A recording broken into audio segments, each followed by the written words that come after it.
Hello, welcome to today's video. Today I'll be sharing with you information about driving in the UK. How I moved from using international driving license as an immigrant in the UK back in 2019 to getting my full UK driving license. And then I'm going to be telling you the whole process of registering for the provisional. And very importantly, I'll be telling you how I passed all of my driving tests, both the theories and the practical, at one attempt at a very minimum cost, okay? With just 8 hours of training in terms of the driving test, the practical one. So stay tuned. If you have not, please make sure that you have subscribed to this channel. On this channel, I'm sharing with you information that will help you to settle very easily in the UK. And I'm going to be giving you more information as the time goes on. All right, so I'll get into today's video straight away. To start with, I'll give you a little context about my experience driving in the UK. I'm a Nigerian. I migrated into the UK back in 2019, and the driving system in Nigeria is completely different from UK, and in fact, it's opposite. In Nigeria, they drive on the right-hand side of the road, while the steering wheel is on the left-hand side of the vehicle, while in UK is the other way around. So while I was driving, when I was still in Nigeria, I had my full driving license. The whole driving experience is different from UK, and in fact the whole process of getting driving license, all the road signs and all the traffic signals are different. So I needed to learn afresh in UK, not learning how to drive now, but learning the UK driving system and being able to drive without fault. So where did I start from? When I was coming from Nigeria, I got what they call international driving license. So in UK, you can, wherever you're coming from, you can get an international driving license, which of course is because you already have a full driving license in your own country. And that with that international driving license, you're entitled to drive in the UK for a maximum of 1 year, 12 months. And it's expected that within that 12 months, you would have, got into the process of getting a UK full driving license. So I got my international driving license, and then I had a friend who got his car for his family when he came to the UK. So a few times I was always driving his car. That helped me to, get to start learning a bit about the driving system in UK. And majorly, I conditioned my mind to keeping to the left-hand side of the road. So anytime I drive out of a particular road, and move to another road, I condition my mind to keep to the left at all times. When I'm doing the roundabout, keep to the left at all times. So that was what helped me initially. But of course, that's not all. Over time, I realized that I was just driving. I've not actually known the whole rudiment of driving in the UK. So the next thing I did, because that international driving license is very limited to only 1 year, so I registered for provisional driving license. I've said in a previous video that you have to get a provisional driving license. One of the major reasons is for identification purpose. And in this case now, I'm getting it both for identification purpose and also to get into the process of getting the UK full driving license. So I applied for the UK provisional driving license in December 2020. Then they sent me a particular form. I filled, sent it back.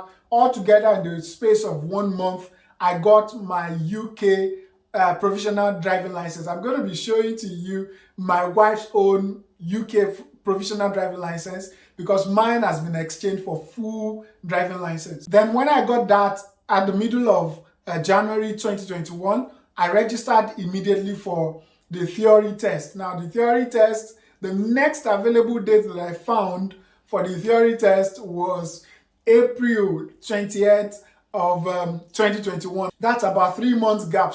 I don't want to scare you to think that it always takes that long. I understood that back then it was really during the COVID period, so there was a lot of backlogs and people trying to register, so there was limited space and all of that. So I would suppose that it's more faster now than it was when I registered. However, it will still take a couple of months thereabout.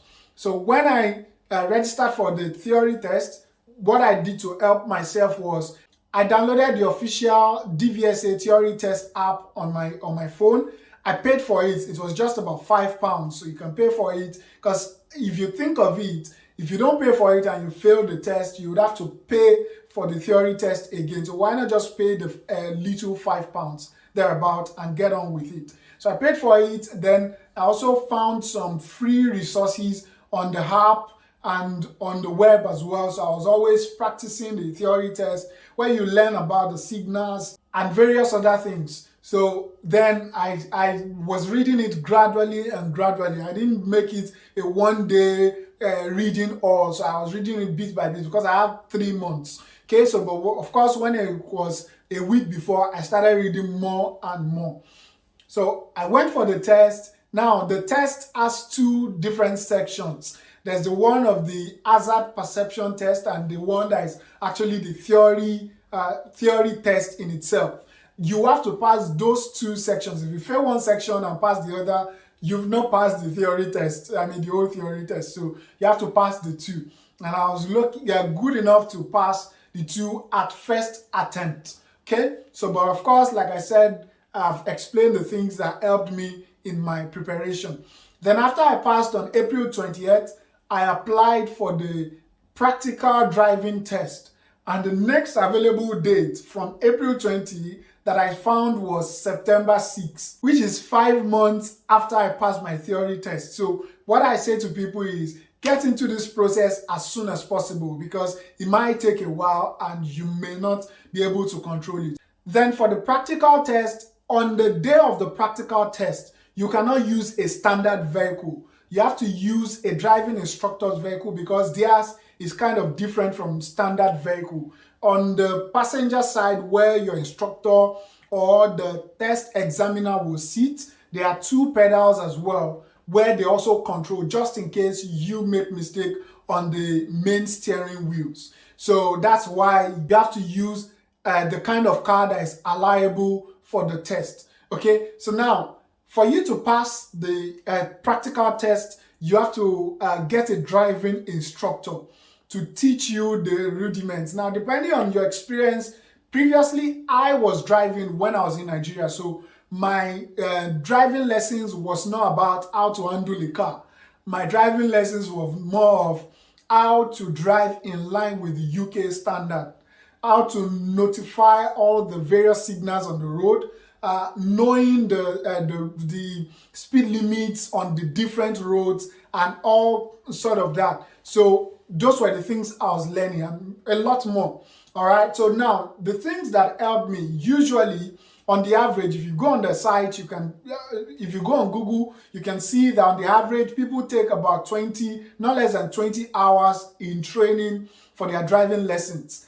Even if they know how to drive previously. In my case, I paid for only 8 hours, and then I also paid for 1 hour extra, which was for the day of my driving test, to use my driving instructor's car.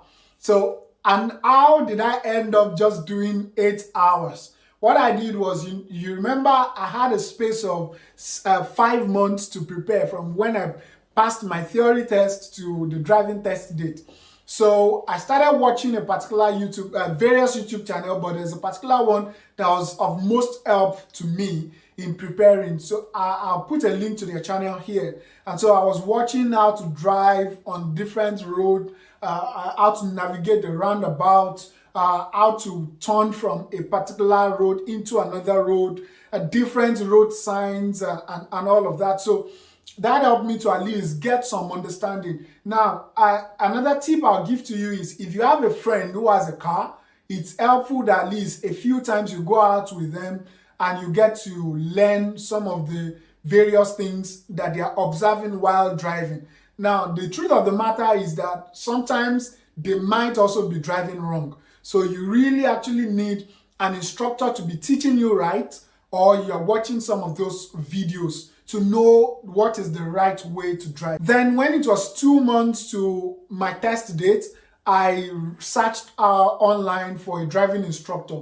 I tried as much as possible looking for 2 things, the cheapest and the best in terms of rating. So I checked on Trustpilot, I checked on Google reviews in terms of what the various ratings are, and at the same time I don't want to go for the highest cost. Now, driving instructors charge you per hour, and just imagine if you have to do 20 hours times on the average maybe £30. That's a whole lot of money to bear. So I eventually found one for £26 per hour, and so I tried as much as possible to help myself in watching those online videos so that whenever I meet with my tutor, I'm actually performing better every time, and I didn't have to pay more than 8 hours at the end of the day. Okay, so bear that in mind. Then when I agreed with the driving instructor, we met once every week on a Saturday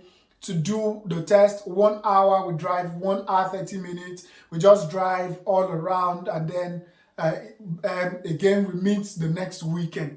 And then on the day of my test, the test time was for 1 p.m. So I met with my driving instructor at around 12 noon to do just a prep again before the test time. All through the time that we're doing the driving lessons, we drove around the locations that he thinks the examiner will take me through. So that depends on where you register with. So I registered with Cheetham Hill in Manchester, and so he took me around those routes that a typical examiner will be taking me around, so that I'm quite familiar with those locations and I wouldn't be making a mistake repeatedly. Okay, now if you're driving, during your driving test, there are minor faults, there are dangerous faults. So if you make dangerous faults, you failed. If you make minor faults to up to a particular count, you failed. So you really have to actually get this right to have the least, I mean at most maybe 6 minor faults. Then when it was time for the practical test, myself and my instructor went to the test location. He just left me, and then it was myself and the examiner. We drove around just 30 minutes, 45 minutes, and we're back. And I passed my test at first attempt with only 8 hours of training. Only 8 hours of training. So then they collected my provisional driving license, and within a week, I got the UK full driving license, which I'm now showing to you. Okay, so that's the whole process. The earlier you get into the process, the better. And if you follow some of these tips that I've just given to you, you'll be able to minimize the whole cost of doing the test, either making sure that you pass at first attempt or minimizing the number of hours that you require to do the driving lessons. I hope that has been very helpful to you. In another video, I'll be sharing about my experience buying a car and the various costs of driving a car and parking, my experience with parking, and the fines that I've been given because of parking issues. Okay, so please make sure that you're sharing this video to people to whom it's going to be very helpful too, and make sure that you've subscribed to this channel, you're liking my videos, and you also put in the comment box anything that you think that I should be talking about in subsequent videos. And I'll see you in the next video. Bye for now.